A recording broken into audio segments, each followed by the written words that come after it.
Is this a Model Y? This is a Model 3. Model 3. The Model Y is like the big sibling to this. It's about the size of these crossovers over here. Okay. Alright. Yeah, my wife drives a Model Y. I love that thing. Oh, nice. It's so comfortable. So yeah, I see you're familiar. Yeah, I love this thing to death. It's great. But for driving all day with a bunch of people, like that would be the superior vehicle.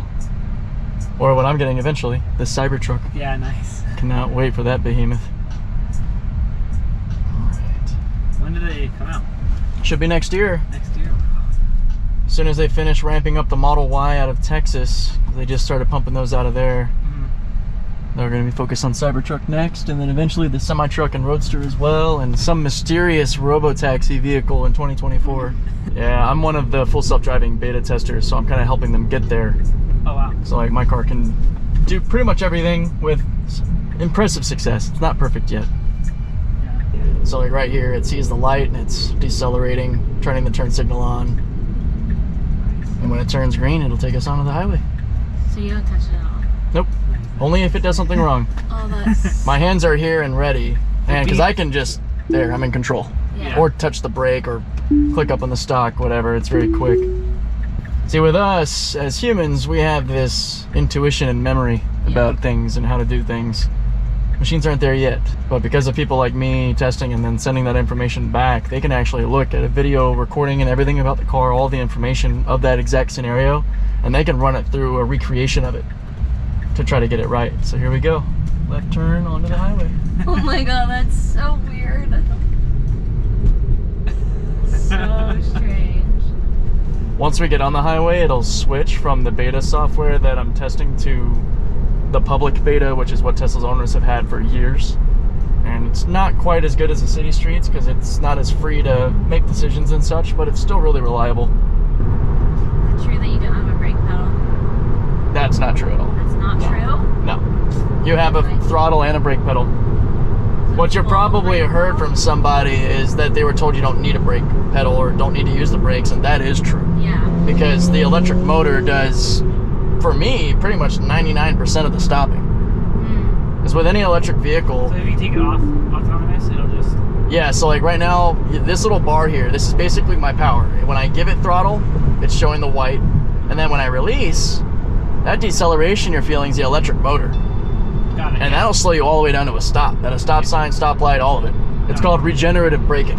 Yeah. And that's also taking energy and putting it back into the battery, which boosts your efficiency because you're not wasting that heat through the brake pads. You're actually putting it back as useful energy. Pretty much any well-built electric vehicle is going to have a really good source of regen. Tesla's the only one I know of so far that will actually do it all the way to a stop and then like hold the brake for you. So you effectively can go without using your brakes at all. Like I've got over 120,000 miles on this car and my brake pads are original and they're still like 7mm, which is pretty close to new. It's insane. Like the savings go farther than just gas. You also don't have an engine or transmission, so say goodbye to all your oil changes, spark plugs, belts, fluids, sensors. Yeah. It's a whole different world to live in. Oh, we got a treat coming up on the left too. In a second, you're going to see a beautiful blue Porsche Taycan. That's also all electric. Way over my price range, but man, it is a beautiful car. Now, I'm not a really crazy Porsche fan, but that thing is... I'm proud of them for that. I didn't know Porsche was doing electric. I know BMW was. I guess they all are now. They're trying. Porsche is actually... They need to shift their mindset a bit because they don't like doing it. They're kind of forced to. That car isn't really making the company any money because when Legacy Auto has to shift and start building electric, you can't just take the production line of a gas vehicle and just make it electric. It's a completely new manufacturing process. It's like a whole new company. So a lot of these companies are going deep in the red trying to make this transition. I'm in manufacturing and engineering. So Oh, so yeah, I'm kind of preaching to the choir. Yeah. I'm doing my master's right now in engineering. Oh, very nice. That's exciting. A little close to these cones, buddy. That's good. Alright, we need proper lane selection here. Gotta stay in the outer lane. We're tracking inner lane. Oh, you're correcting yourself. Hey, Rocky, but you chose the correct lane. Very good, very good. Did the car do all of that? Yeah. That was all the FSD system. That's so It's gotten a lot better with its bird's eye view mapping to be able to better select, we're making sure that it's tracking the proper lane. And I'll follow basically the mind's eye of the car, which is that little blue line, because that shows you where it's intending to go. So I can see pretty quick if it's tracking the wrong lane or something, just in case, so I can grab it. Have you ever gotten in an accident? No, not even close. That's one of the reasons they vet the beta testers, to make sure we're competent for this. Yeah, that you're paying attention. Yeah, I'm really surprised you don't get compensated.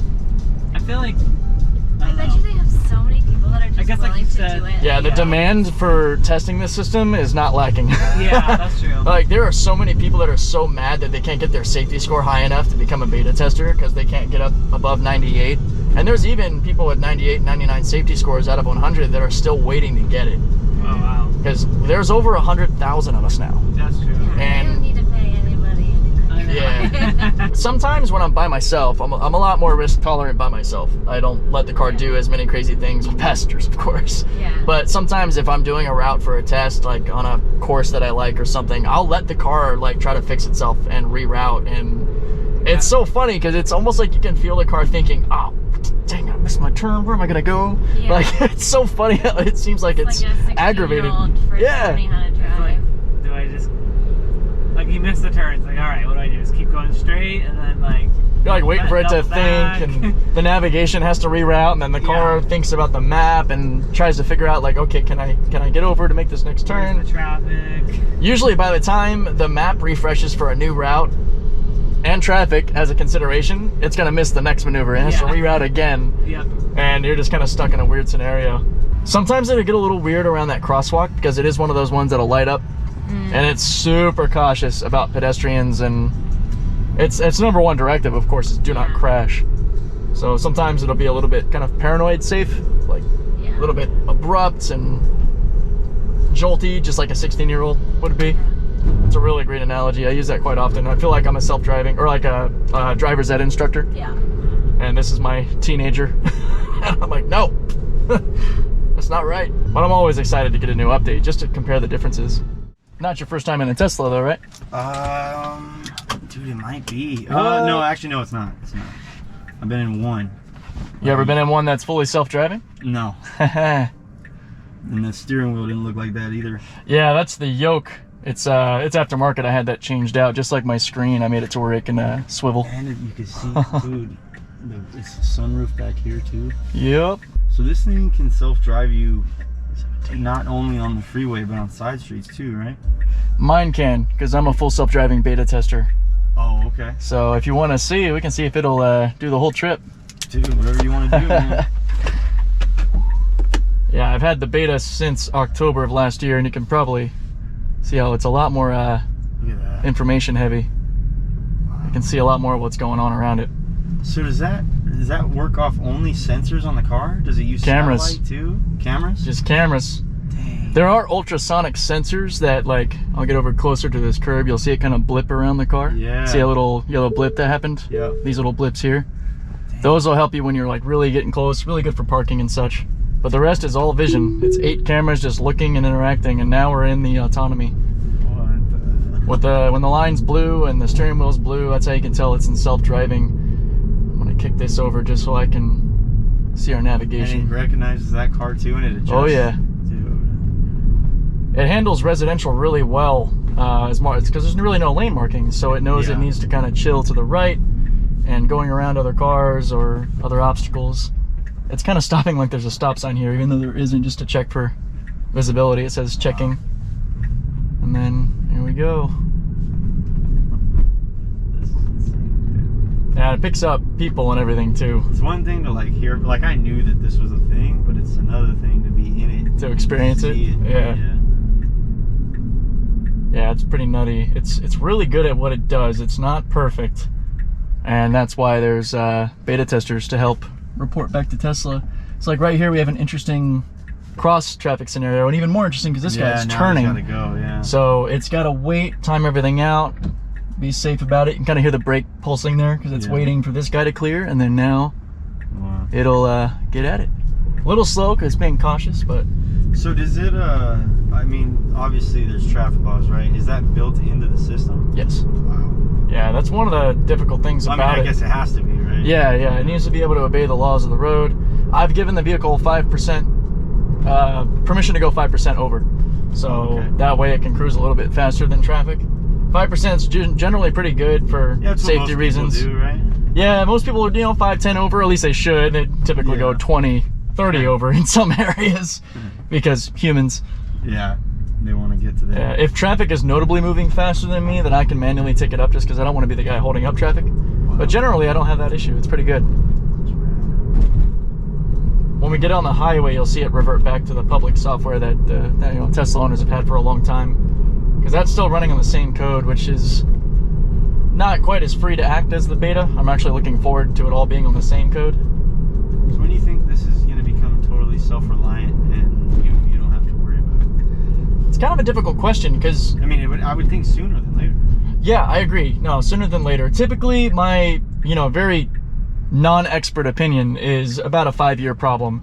Yeah. And that's a lot more to do with regulation than the technology. Like, I think this technology, with the way it's improving, could actually be there in a year or two. But then it's going to be a lot of red tape, a lot of politics to get through, and regulatory approvals. Yeah. Because there's several classes of autonomy. You have basically 1 through 5. 1 is like cruise control, like standard cruise control driver assist. Level 2 is a bit more advanced. It's like lane keeping, cruise control, adaptive, and everything. And that's technically what this is classified as. Because a driver is required to be here, paying attention at all times. And then once you get into level 3 and up, it gets a lot more regulatorily heavy. Like 4 and 5 are basically fully autonomous, 4 being with human controls, 5 being like a drone car with no human controls. Totally self-reliant. Yeah, totally self-driving, no driver at all. And Tesla's aiming to have cars built like that in 2024. Yeah. And people have been skeptical, including myself, of timelines because it's very optimistic, it's very aggressive. Yeah. But if they're that confident that they're wanting to volume produce a RoboTaxi vehicle in 24, they... Let them go for it. Right? Yeah, they must be pretty confident with the progress that they're seeing. Because you got to think, there's me times 100,000 plus at this level of testing. Wow. And then all the other cars, millions of cars on the road now that are also contributing data to Tesla. Every time somebody takes over from highway autopilot, that goes to Tesla. So it's insane the amount of information they're getting. And when they finish their machine learning program that is able to train this, it's called Dojo, that's going to change everything, because that takes a lot of the burden off of the human engineers that are cracking basically day and night to solve this problem. You give an AI that task that is much faster and can take in a lot more information. That gets me excited.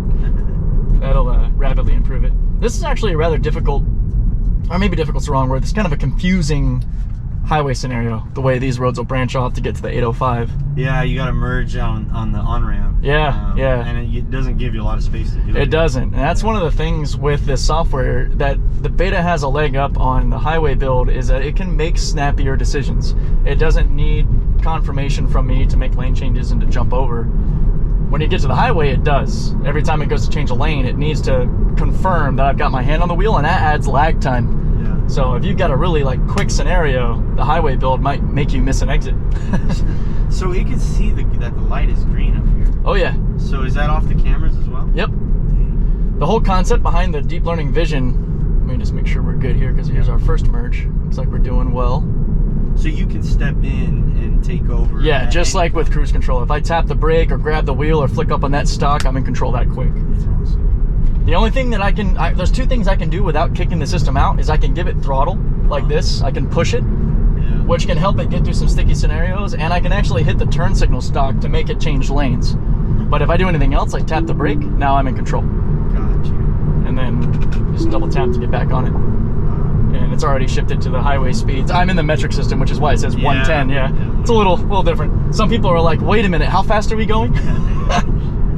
We're not doing 100, I promise. That's cool. Any second now, it'll register. There it is. So now we're on the typical highway build, and it will not change this lane unless I'd already read my input. Yeah. This next lane change though, so it'll say it needs my permission right here. What's the distance on those cameras? I mean, how far can it adjust ahead or behind you?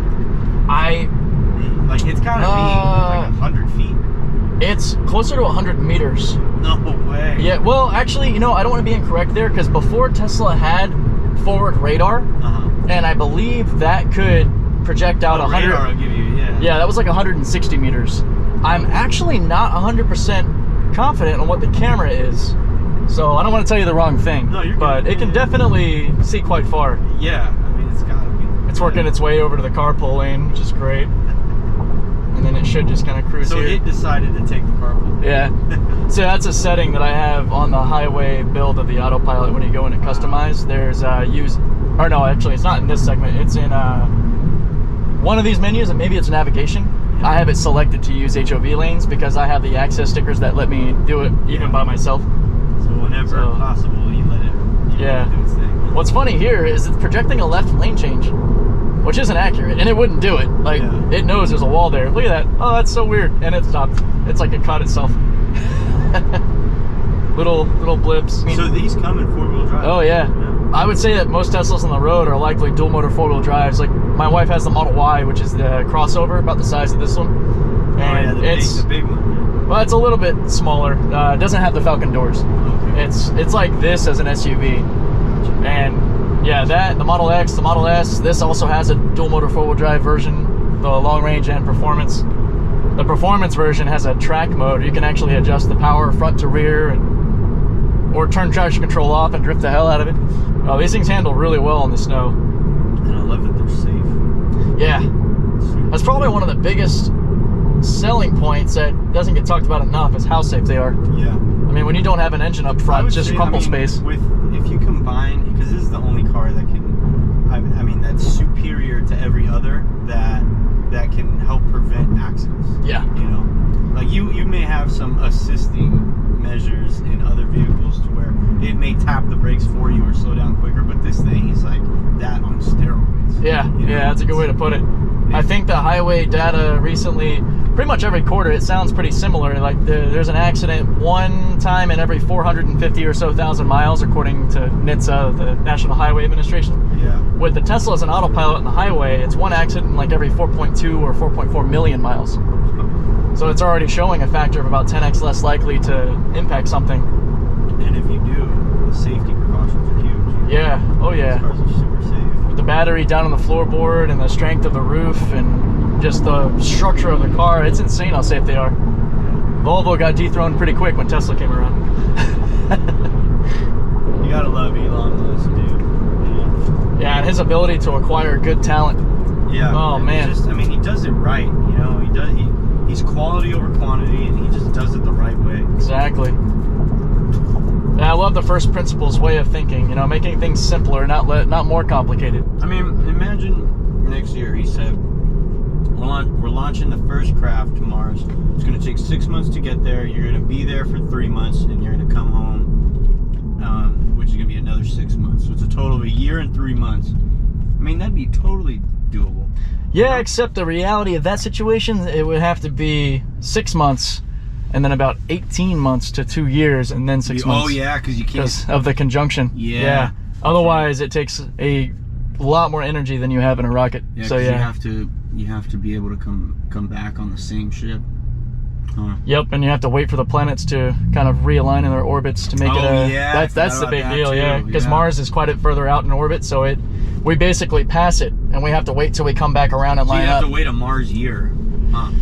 Probably. Pretty much, it's about 26. It's about 26 months. That's the window to launch efficiently. I mean, you could argue that you could launch in different points, but it would take a lot longer and a lot more energy. It's crazy. It's some wild stuff. It's basically like a guaranteed 2+ year deployment. Yeah, it really is, but a lot more depressing.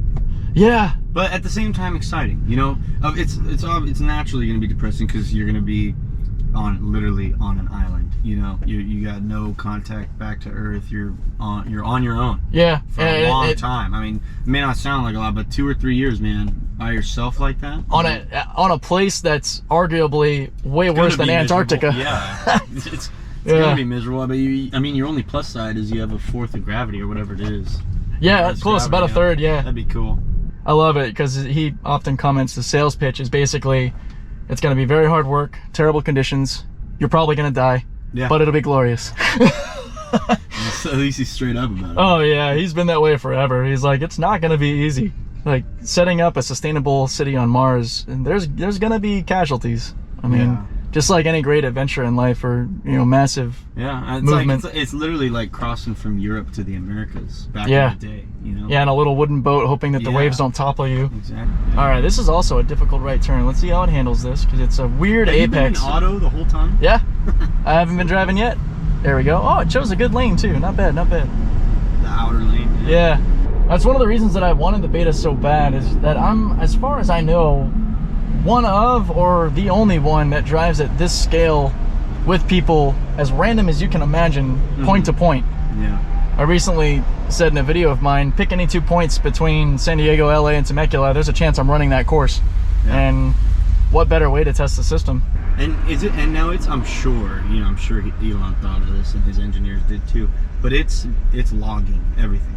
Yes. Yeah. Well, and also, anytime I touch the brake, that sends information back. If I hit this little camera button up here, that's special to beta testers, and it basically is like a screen grab of the last couple of minutes, and it sends it straight to the engineering team. That way they can analyze like edge cases or really weird things a car does, and says like, wow, this was really wrong. It did something just completely crazy. Sounds like you love doing this, so. I do, when it's fun, yeah. On the front line of the cutting edge of technology, really. Oh yeah, to be there is so humbling. When I got the beta, I lost my mind. I was like, are you kidding me? That's another so thing happy. with these cars, they update themselves. Yeah, my car's gotten better in the 2 years I've had it instead of worse. That's so rad. Sweet, we're gonna take our chance to kind of squeeze in This is here. totally cool. This work for you? This is fine. Yeah. Alrighty. Appreciate it, bro. No problem. Just hold that button at the top there and push out. Yep. Perfect. Thanks, man. Take care.